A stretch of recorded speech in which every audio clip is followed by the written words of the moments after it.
శ్రేష్ఠ సంస్కృతికి స్వాగతం. హిందూ సనాతన ధర్మం వేదాలు గురించి సవివరంగా తెలుసుకుందాం. మరిన్ని వీడియోల కోసం లైక్, షేర్, సబ్స్క్రైబ్ చేయండి.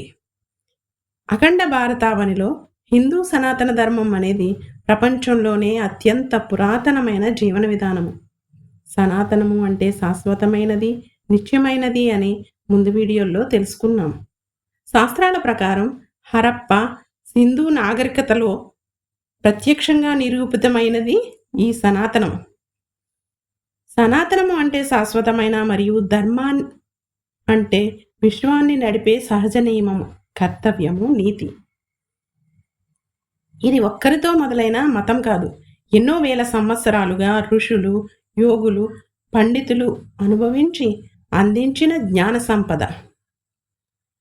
దీనికి ముఖ్యమైన మూలస్తంభాలుగా ఉన్న దేవతారాధనలో వైవిధ్యము, సనాతన ధర్మ ప్రత్యేకతలైన ప్రశ్నించే స్వేచ్ఛ, శాస్త్రీయ దృక్పథము, ప్రకృతి ఆరాధన, స్త్రీకి ఇచ్చే ప్రత్యేకమైన స్థానము గురించి ముందు వీడియోల్లో చూసాం. ఇక మిగిలినది వేదములు. వేదములు 4 వేదములు కలవు. ఇవి ధర్మానికి మూలము. చతుర్వేదాలు భారతీయ జ్ఞాన సంపదకు మూలాధారం. అవి ఋగ్వేదం, యజుర్వేదం, సామవేదము, అధర్వణ వేదము. మొదటిది ఋగ్వేదము.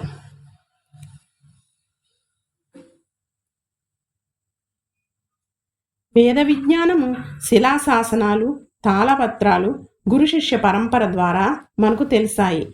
ఇవి తరతరాలకు అనువంశంగా వచ్చాయి. ఋగ్వేదము యజ్ఞ సమయమునందు హవిర్భాగము గ్రహించు నిమిత్తం హోతయను ఋత్విక ఈ వేదమంత్రాలతో దేవతను ఆహ్వానించును. అందుచే ఈ వేదమునకు ఔత్రవేదమని పేరు. ఈ వేదములో వ్యవసాయ విధానము, వ్యాపార ధర్మములు, ఓడలు, విమానము, రైలు తయారు చేసే విధానము, అవే కాకుండా దూరవాణి, అనేక ఆధునిక శాస్త్ర విజ్ఞానము కూడా ఈ ఋగ్వేదంలో కలదు. రెండవది యజుర్వేదము. యజుర్వేదము కృష్ణ యజుర్వేదం, శుక్ల యజుర్వేదం అని 2 విధములు కలవు. తెత్తిరి అనే పేరు గల ఆచార్యుడు శిష్య ప్రశిష్యులకు బోధించెను. అందుచే దీనికి తైత్తిరీయ అనే పేరు వచ్చింది. ఇది కర్మలను తెలిపే శాస్త్రం. బ్రహ్మ విద్య, సృష్టి విద్య, గణిత విద్య, శారీరక శాస్త్ర విద్య, అంతరిక్ష విద్య మొదలైనవి ఇందులో కలవు. శుక్ల యజుర్వేదమునకు వాజసనేయ సంహిత అని మరొక పేరు. గణిత శాస్త్ర విద్య యందు బ్రహ్మగుప్త, వరాహమిహిరుడు, అలాగే అంతరిక్ష పరిశోధనలో పరమేశ్వరణ ఆచార్యుల యొక్క కృషి ఎంతో ఉంది. సామవేదము. ఇది ఈశ్వరభక్తి ప్రబోధించే శాస్త్రము. సామవేదము అనగా గానము. గానం చేయదగిన మంత్రములు గల వేదము కావున సామవేదము అనే పేరు వచ్చినది. వేదమునకు 1000 శాఖలు కలవని సాంప్రదాయము. ఈ వేదమునకు ఉద్ఘాత వేదము అని మరొక పేరు ఉంది. సంగీత కళా జ్ఞానము, గానము, నృత్య కళా జ్ఞానము ఇందులో సవివరంగా ఉంటుంది. 4వది అధర్వణ వేదము. భౌతిక విజ్ఞాన శాస్త్రమును తెలిపే శాస్త్రము. ఇందులో కూడా బ్రహ్మ విద్య, సృష్టి విద్య, అలాగే నృత్య కళా జ్ఞానము గురించి ఉంటుంది. ఉపాసనా విధి, భగవత్ ప్రార్థన,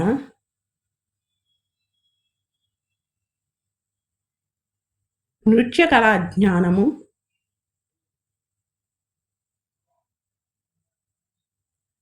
బ్రహ్మచర్య విధి,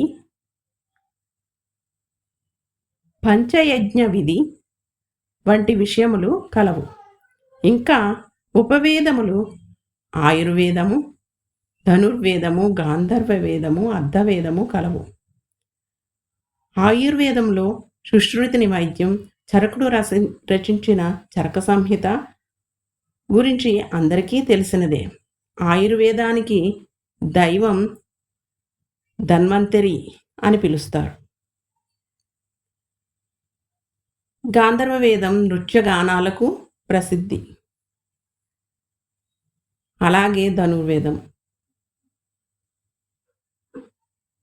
అర్ధవేదము ధనార్జన కొరకు ఉపయోగిస్తారు.